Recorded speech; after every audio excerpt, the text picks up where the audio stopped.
ProLigj Podcast, u mbështet nga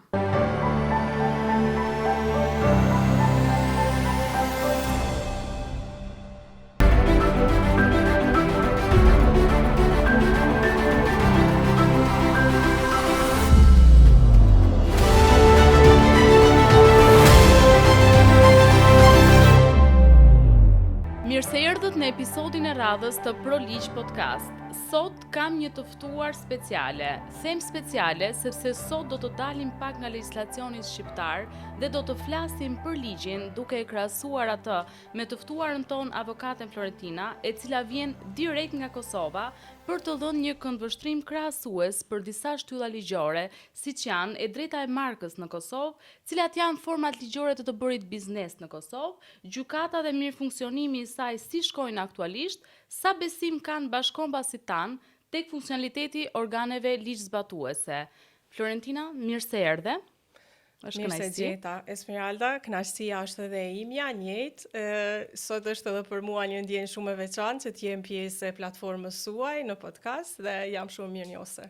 Gjithashtu dhe për mua, të jem e sinqert, është një ndër episodet më speciale që më është dashur të bëj për ProLigjin. Avokate Florentina Grubi, e cila në podcastin ton do të jetë e ftuara e parë realisht nga Kosova, por jo e vetmja, sepse në vazhdimsi do të kemi shumë të tillë, sepse ne bashkohemi nga kombësia dhe ligji në këndvështrimin tim është një formë e shëndetshme që ne të bashkëfunksionojmë si një kombë. Florentina, dua të ndalojmë pak tek disa pyetje që ne i kemi si kuriozitet. Kosova shpesh përmendet që ka legjislacion të përafruar me BE-n. Ku qëndron problemi real, tek ligjet që ju keni apo tek zbatimi i tyre konkret? Faleminderit, Esmeralda. Është e qartë që në parim Kosova ka ligje të mira, domethënë vazhdimisht është punuar që këto ligje të përafrohen me Bashkimin Evropian, me aki komuniter, dhe mund të themi që janë të kohës së fundit. Mirë po, ekziston edhe një hendek i madh midis zbatimit në praktik. Thënë këtë që nuk mjafton ligjet të jenë të qarta vetëm në letër, por ato duhet ju shërbejnë edhe palëve të interesit. Në rastin ton, le t'ju shërbejnë më shumë bizneseve dhe t'ju gjejmë një rrugë që t'ju kanalizojmë sa më qartë punën e tyre. Ka bërë shumë punë të madhe, domethënë Kosova në vazhdimsi, sepse ka marrë edhe asistencë ndërkombëtare. Legjislacioni është zhvilluar, mirë por prapë në praktik hasim edhe shumë pengesa të ndryshme. Një ndër to mund të jetë edhe si pengesë hasin edhe në ngritjen e kapaciteteve, pastaj hasin edhe në vonesat institucionale, sepse ndonjëherë praktikat ndërkombëtare bien ndesh me praktikat lokale dhe në atë mënyrë burokracia mbizotron gjë që shkon në dëm të palëve. Dhe kjo përkthehet menjëherë në vonesa e cila shkakton dëme ndonjëherë edhe të pariparueshme. Florentina, dua të ndalojmë pak te format ligjore me të cilat një subjekt mund të bëjë dhe të ushtrojë biznes në Kosovë krahasimisht me Shqipërinë. Dhe nëse një sipërmarrës shqiptar do ta spostojë veprimtarinë e tij tregtare në Kosovë, çfarë duhet ketë parasysh në momentin e parë që e ka këtë si ide? Po, atëherë këto çështje në Kosovë janë të rregulluara me ligjin për shoqëri tregtare. Pavarësisht nga tipologjia që një biznes vendos të hyjë në treg, ekzistojnë disa mundësi, ku fillimisht për bizneset të vogla ekziston biznesi individual, ku zakonisht personat fizik, ata që vendosin të kenë një biznes individual në fillim, është një model më i përshtatshëm. Tutje kemi edhe shoqëritë tregtare të formave shoqëri me përgjegjësi të kufizuar, e cila njëkohësisht është edhe forma më e përhapur, sepse i ofron palëve edhe fleksibilitet në treg.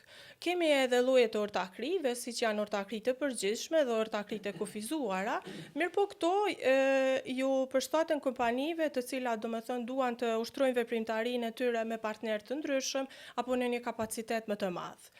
Kategori tjetër është edhe shoqëritë aksionare dhe degët e huaja, ku këto vlen domethënë për kompani të cilat kanë kapital më të madh dhe do të konsiderojnë në treg siç është Kosova.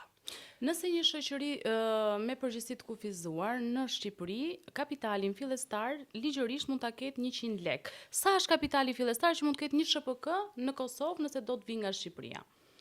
Atëherë, kapitalin fillestar mund ta caktojë vetë personi juridik, me të cilin mund të regjistrojë. Regjistrimi i bizneseve bëhet pranë Agjencionit për Regjistrim të Bizneseve tek Ministria e Tregtisë dhe ka relativisht kosto të ulëta dhe një kozgjatje të shkurtër, gjë që shkon në favor, domethënë të bizneseve, dhe siç e thash edhe më herët, kjo është një ndër format më të përhapura ku bizneset mund të shprehin, mund të operojnë në Kosovë dhe të shprehin veprimtarinë e tyre. Sa i përket pyetjes që kishim lidhur me atë që nëse një kompani nga Shqipëria dëshiron të veprojë në Kosovë, atëherë patjetër që do të sugjeronim të ushtroj veprimtarin si SHPK. Ajo mund të regjistrohet edhe si deg e huaj në Kosovë, varësisht nga ajo çka i përshtatet.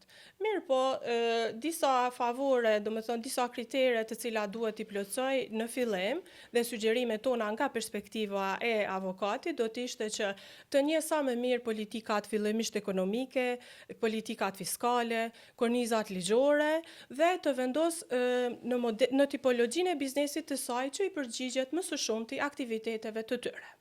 Një ndër problemet që më së shumti hasim në momentin kur një kompani dëshiron të operojë në Kosovë është domethënë mosnjohja e legjislacionit. Mund të përmendim marrëdhëniet kontraktuale. Një kompani që kur vendos të bëjë biznes, do t'i sugjeronim që të themeloj, domethënë marrëdhëniet e tyre në bazat kontraktuale, të bëj kontratat me partnerët lokal, me furnitorët apo shërbime çfarë do qoftë varësisht prej çka do të punojnë ata. Pastaj, tutje për regjistrimit të biznesit, domethënë regjistrohet si emër tregtar, kalojnë procedurat bankare, duhet të respektohen edhe procedurat tatimore. Kosova ka shkallë të favorshme të tatimit, nëse e konsiderojmë me vendet e tjera në rajon, gjë që është kjo në plus, domethënë edhe për kompanitë që vinë. Sa shkalla e tatimit? Është përshkallëzuar, nëse flasim për shkallën në tatim, varet nga vlera e fitimit, domethënë sa vjen vlera në fitim, ndërsa të VSH kemi 18%. Mirë po, administrata tatimore e Kosovës bën një punë të mirë dhe duhet të kenë shumë kujdes që të bëjnë deklarimin e këtyre tatimeve me kohë, në mënyrë që më pas t'i evitojnë edhe gjobat pasuese në që të mos vinë. Po, deklarimet në vonesë të sjellin penalitete. E vërtet. Po. Ndërsa sa i përket një elementi tjetër që duhet i dhëmë rëndësi tek regjistrimi i bizneseve, regjistrojmë vetëm emrin tregtar. Besoj është e njëjta edhe në Shqipëri, sepse edhe bizneset në Kosovë e ngatrojnë shpesh regjistrimin e emrit tregtar me regjistrimin e markës tregtare. Dua të ndalojmë pak të regjistrimi i emrit tregtar që njëjtë edhe këtu nuk është ekuivalent me regjistrimin e markës, janë dy procedura të ndara që bëhen institucione të ndryshme. Njëra në QKB dhe tjetra në Drejtorinë e Përgjithshme të Pronësisë Industriale. Qëndrojmë pak te regjistrimi i markave në Kosovë, duke qenë se Kosova ka ligjëruar vetëm regjistrimin nacional, atë të brendshëm kombëtarin dhe nuk mundet që të bëjë regjistrim markash në UAI, po ndërmjet organizatës ndërkombëtare. Çfarë pengesa sjell kjo në zhvillimin e aktivitetit tregtar të një kompanie që do të rrisë emrin e vet në treg dhe ta çojë atë përtej Kosovës? Po. Atëherë e tham që për një biznes nuk mjafton që të regjistroj vetëm emrin tregtar, nuk do gëzoj mbrojtje paralele për markën tregtare. Edhe ligji për marka tregtare e thot sakt që marka tregtare mbizotron edhe në çfarë do rast konflikti që të ketë me emrin tregtar. Andaj secila kompani do të duhet që të regjistrojë markat e tyre tregtare, këtë mund ta bëj pranë Agjencionit për Pronësi Industriale në Kosovë. Mbrojtja është territoriale, pra i ofrohet mbrojtje vetëm për shtetin e Kosovës. Kjo vjen si pasojë asaj që e tham, domethënë ka pengesa të shumta për shkak të mos antarësimit në organizata ndërkombëtare dhe mos nënshkrimit të marrëveshjeve relevante. Nëse e krahasojmë me Shqipëri, ka bërë disa hapa shumë më përpara Shqipëria, sepse mund të shfrytëzosh edhe nivelet ndërkombëtare të mbrojtjes ku bizneset përmes një aplikimi zgjedhin disa shtete që të zgjerojnë mbrojtjen e markës tregtare të tyre, pra të drejtave të pronësisë intelektuale. Ndërsa në Kosovë kjo nuk qëndron, gëzon mbrojtje vetëm në Kosovë, gjë që i shkakton pengesa shumë të mëdha, sidomos për ato biznese që duan të kalojnë në eksport. Sepse prania në tregjet ndërkombëtare atëherë duhet të bëhet përmes regjistrimit në secilin shtet dhe kjo duhet të angazhohen përfaqësues lokal, ka kosto më të larta, rrit kostot dhe duke qenë se për një biznes koha është para, atëherë kjo menjëherë është edhe një lloj risku sepse po ekspozon të drejtat të tuaja të markave tregtare. Për shembull, ka raste kur në ato shtete veç se ekziston një markë tregtare më hershme, atëherë do të duhet të negociojë tutje për praninë rinë e saj në treg të markave të mëvonshme që mund të vinë. A përdoret realisht nga subjektet tregtare që ushtrojnë veprimtari në Kosovë, Shqipëria si një urë ndërmjetëse për të regjistruar ndërkombëtarisht? A e kanë konshiencën bizneset që operojnë në Kosovë për këtë mundësi që kanë, që ndërmjet DPP-s këtu të vinë edhe të regjistrohen në ndërkombëtarisht? Atëherë, mundësia e regjistrimit përmes Shqipërisë, domethënë është një ndër mundësitë aktuale dhe të vetme fatkeqësisht. Ka biznese, zakonisht bizneset e mëdha, domethënë janë kompanitë e mëdha si llojet e korporatave, të cilat e shfrytëzojnë këtë rrutë për të depërtuar në tregjet ndërkombëtare. Nuk do të kisha thënë që ka njohuri për të gjitha biznese, do me thonë në këtë fush, ende nevojitet shumë informata të më të tjeshme dhe ngritje të njohurive, do me thonë që ata të shfrytëzojnë të drejtat e tyre në këtë mënyrë. Le të shërbej kjo një thirrje, duke qenë se ti je këtu sot, podcasti jon ndiqet nga një audiencë shumë e gjerë, edhe për te Shqipërisë pa diskutim kryesisht në Kosovë. Le të shërbej kjo një thirrje nga ana jote për të kuptuar rrugtimin ligjor që ata mund të bëjnë apo artificën ligjore që ata kanë në dorë për të regjistruar markën e tyre ndërkombëtarisht ndërmjet Shqipërisë. Po. Atëherë, unë pajtohem plotësisht, ata mund ta bëjnë këtë. Ajo që ne do të kishim dëshirë që të zhvillohej më tepër është që secila kompani të punonte më shumë me departamentet të tyre ligjore, sidomos në specializimin tutje në pronësinë intelektuale, sepse kanë departamente ligjore të përgjithshme dhe nëse i njëjti person mirë, domethënë me marrëdhëniet e punës, me burimet njerëzore, me çështjet e biznesit të gjitha, ndoshta nuk do të ketë eksperiencën e nevojshme për këtë fushë të markave tregtare. Kështu që patjetër që sot ju bëjmë thirrje gjitha bizneseve kosovare që ta shfrytëzojnë mundësinë për prezencën e tyre në tregun ndërkombëtar. Ato të cilat operojnë në Shqipëri kanë të drejtë që të aplikojnë përmes sistemit ndërkombëtar nga Shqipëria dhe të zgjedhin të gjitha vendet ndërkombëtare ku dëshirojnë të kenë mbrojtje. Florentina, puna e institucioneve përgjegjëse si Agjencioni për Pronësi Intelektuale dhe Industriale, cila është, sa fushata marketimi bëjnë ata për të rritur ndërgjegjësimin e qytetarëve dhe të bizneseve për të mbrojtur markën? Agjencioni për Pronësi Industriale në Kosovë është funksional tek Ministria e Tregtisë dhe Industrisë. Të gjitha palët e interesuara mund të paraqesin aplikimet për regjistrimin e markave tregtare, patentave dhe dizenjove që dëshirojnë të regjistrohen në Kosovë. Agjencioni vazhdimisht, do me thënë, bën kampanja, bën fushata informuese për bizneset lokale dhe bizneset, do me thënë, edhe ato të huaja. Fatmirësisht, kemi një rritje të numrit, do me thënë, të bizneseve lokale që shprehin interesim për regjistrimin e markave tregtare. Tash së fundmi, për shembull, po afrohet edhe dita e pronësisë intelektuale dhe agjencioni është në vazhdimsi duke vizituar vende të ndryshme, qoftë biznese, qoftë institucionet, qoftë universitetet, dhe po bën, domethënë, punën e vet në mënyrë që të ketë ngritje të këtyre kapaciteteve dhe të bëjë ngritje të informacionit sa më tepër për regjistrimin e markave tregtare. Agjencioni funksionon, domethënë, si organ administrativ, mund të paraqitet aplikimi. Sa zgjat ky proces i regjistrimit nga momenti i depozitimit të aplikimit dhe ju a keni depozitime online të aplikimeve apo i bëni fizikisht, sepse ne këtu i bëjmë online, ndërmjet e-Albanias mund të bëjmë depozitim për mbrojtje dhe regjistrim marke. Fatkeqësisht tek ne ende bëhet depozitimi në mënyrë fizike. Po punohet që të kalohet në sistemin online. Edhe ky proces i digitalizimit tash është, domethënë, në vazhdimsi, tashmë është intensifikuar dhe deri më tani ende, domethënë, aplikimet duhet të paraqiten personalisht tek zyret e agjencionit. Zakonisht procedura e aplikimit mund të shkojë edhe deri në 1 vit, duke llogaritur këtu edhe të gjitha afatet zyrtare, domethënë për procedurën e ekzaminimit, pastaj markat që vazhdojnë në publikim kanë periudhën 3 mujore të publikimit, që ju ofron palëve mundësinë për kundërshtimet e mundshme që mund të kenë, ndërsa pastaj lëshohet ftesa për lëshim për regjistrimin e markës tregtare dhe marka regjistrohet dhe gëzon mbrojtje për 10 vite. Ekziston edhe, agjencioni ka sistem të dyshkallëzuar, ekziston edhe shkalla 2, që është komisioni për shqyrtimin e ankesave, ku të gjitha palët e pakënaqura me vendimin e shkallës së parë, që mund këtë kenë, mund t'i apelojnë këto vendime tek komisioni i ankesave. E drejta e markës tregtare, sa është afati i vlefshmërisë juridike që ti mund ta kesh, ta disponosh dhe ta gëzosh në treg një markë? Tek ne është 10 vjeçare vlefshmëria, po tek ju? Po, edhe te ne marka vlen për 10 vite, domethënë me mundësi vazhdimi pa kufi, domethënë secili pronar i interesuar mund ta vazhdojë atë për çdo 10 vite dhe do të gëzojë mbrojtje për atë kohë. Nëse një subjekt tregtar që ushtron veprimtari brenda territorit të Republikës së Shqipërisë dhe ende nuk ka ardhur në tregun e Kosovës, por do të bëjë mbrojtjen e markës tregtare për territorin e Kosovës, si duhet veproj, ku duhet të adresohet dhe çfarë duhet të di ai?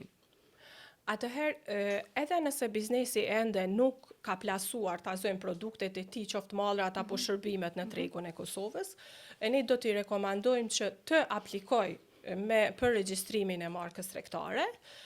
Ligji e parashet që marka duhet të bëhet të vije domethënë në përdorim brenda periudhës 5 vjeçare, sepse pas periudhës 5 vjeçare atëherë mund të jetë vulnerable për palët e treta. Kështu që besoj që është një afat optimal. Edhe është një ngjashmëri legjislative, një përputhshmëri po.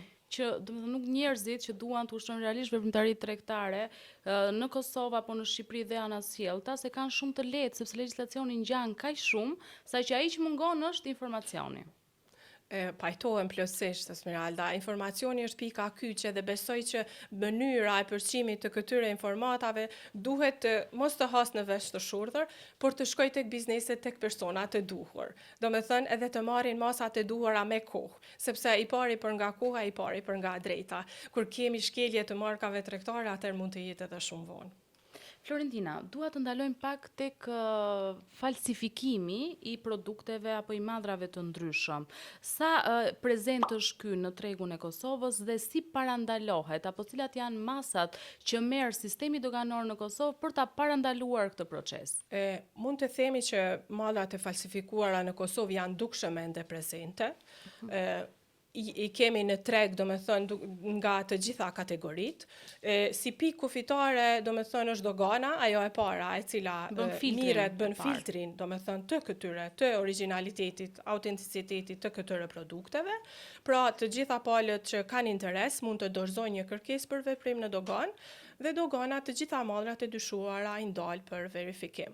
Për shembull, sipas raportit të fundit të vitit të kaluar, të vitit 2025 të doganës, mallrat e ndaluara për verifikim kanë arritur vlerën deri në 30 milion euro. Domethënë, është një shumë e madhe për një treg të vogël sikur Kosova, sepse ende vazhdojmë të kemi një prezencë shumë të madhe të këtyre produkteve të falsifikuara, të cilat mund të shkaktojnë edhe dëm të pariparueshëm. Ne përmendëm doganat si pikën kryesore që bën parandalimin e shpërndarjes në treg të mallrave të falsifikuar. Por si qëndron bashkëpunimi ndërinstitucional, duke marrë parasysh dhe institucionet e tjera të përfshira për ta parandaluar këtë fenomen, pra falsifikimin? Mund të themi që bashkëpunimi është i mirë, por gjithmonë janë të mirë së ardhura rezultatet dhe kur kemi bashkëpunim të mirëfillt dhe një rreth zinxhiror i cili do t'i kontribonte më shumë njëri tjetrit, sepse as zyra përpunësi industriale, as dogana, as ne përfaqësuesit, as njëri nuk mund të bëjmë vetë. Domethënë, secili duhet që të kontribuojë me njëri tjetrin. Unë besoj që dogana në Kosovë bën një punë të mirë, domethënë ka treguar rezultate të suksesshme deri më tani në luftimin e mallrave të falsifikuara, piraterisë dhe të gjitha dukurive negative këto. Po ashtu edhe zyra, domethënë për regjistrimin e markave tregtare dhe patente në nivel administrativ e kryen punën e vet. Pastaj në anën tjetër për zbatim të ligjit kemi edhe gjykatat, por që ndonjëherë derisa arrim puna deri aty mund të jetë pak vonë, sepse varësisht nga lloji i shkeljes të markave tregtare mund të jetë edhe më tepër komplekse. Dua të ndalojmë pak tek një shtyllë tjetër siç është drejtësia. Gjykatat komerciale dhe ato administrative, sa funksionale janë në raport me të dhënit drejtësi në kohë dhe në mënyrë efektive dhe të shpejtë? Si paraqitet situata aty? Po, atëherë ne deri para disa viteve kishim vetëm gjykatën themelore, ndërkaq departamenti komercial, domethënë ishte vetëm departamenti komercial. Dhe u ndje nevoja, domethënë në bazë të klimës së biznesit dhe mënyrës të bërit biznes, që të funksionalizohej një gjykatë e veçantë. U themelua gjykata komerciale, e cila tashmë i trajton këto çështje nga fusha e biznesit. Dhe mund të themi që rastet trajtohen në mënyrë efikase, ka raste të cilat të zgjaten, por në anën tjetër ne duhet edhe t'i kuptojmë edhe institucionet tona edhe palët, sepse është një ngarkesë administrative, mirë po edhe varësisht nga kompleksiteti i rastit duhet t'i alokohet koha e duhur, sepse kur ka raste më komplekse, atëherë ka prova shumë, kërkohet një ekspertizë veçantë, zgjaten disa seanca, domethënë janë afatet procedurale të cilat duhet të rrihetin sepse nuk mund t'ju mohosh të dyja palëve të drejtat, dhe atëherë është e qartë që shkon viti, shkon edhe një vit tjetër, dhe domethënë në këtë mënyrë kronologjike duhet të zbatohen të gjitha procedurat gjyqësore, gjë që nuk do të thotë që po bën shkelje të ligjit, mirë po edhe pse kjo ndoshta nuk shkon në favor të palës, sepse të zgjatjet në biznes gjithmonë përkthehen në humbje financiare fatkeqësisht. Po. Ndërsa tash kemi edhe aprovuar ligjin për themelimin e gjykatës administrative dhe së shpejti do të kemi edhe gjykatën administrative ku do të trajtohen lëndët e do të jetë dedikuar për sa i takon. Do të jetë dedikuar për lëndët administrative dhe besoj që në këtë mënyrë do të lehtësohet dhe do të filtrohet edhe puna edhe e gjykatës komerciale, asaj themelore edhe gjitha niveleve. Në Shqipëri ka sjellë të rezultat mbasi është krijuar gjykata administrative, pa diskutim që i ka kanalizuar çështjet e lehtësuar. Dua të ndaloj pak te roli i avokatit në Kosovë, lehtësirat apo vështirësitë që ju si avokat hasni në punën tuaj të përditshme atje. Atëherë ne i përmendëm domethënë disa fenomene të cilat përballet drejtësia kosovare dhe veçanërisht kur kemi të bëjmë me punën me biznese. Domethënë një ndër problemet kryesore të fushës tonë, nëse flasim për fushën e pronësisë industriale, mund të jetë kjo mosnjohurit në këtë fushë. Domethënë, duhet një ngritje e vetdijes më e lartë lidhur me respektimin e markave tregtare. Dhe këto kompani duhet të kemë parasysh që është një aset i padukshëm si markë tregtare, mirë po duhet ta inkuadrojnë si strategji në punën e tyre dhe t'i japin rëndësi të veçanta, ku atëherë mund të vije në shprehje, domethënë puna e avokatit dhe puna e përfaqësuesve, agjentëve për marka tregtare dhe patente. Tashmë së fundi është diskutuar shumë edhe për rritjen e tarifave gjyqësore, gjë që ka shkaktuar edhe disa diskutime të forta në Kosovë, sepse taksa gjyqësore domethënë janë shumë fishuar dhe kjo automatikisht domethënë po shkon edhe në disfavor të bizneseve të vogla, të cilat mund të mos kenë mundësi financiare që të mbrohen, të kërkojnë të drejtat e tyre domethënë pranë gjykatës, mund të jetë më e favorshme për kompanitë e mëdha apo për korporatat, mirë po konsiderojmë se për ne jemi një treg i vogël dhe për një shtet të tillë këto shuma ndoshta nuk do të kishin qenë të nevojshme. A ka realisht investitor të huaj ndërkombëtar që vinë dhe ushtrojnë veprimtari tregtare në Kosovë?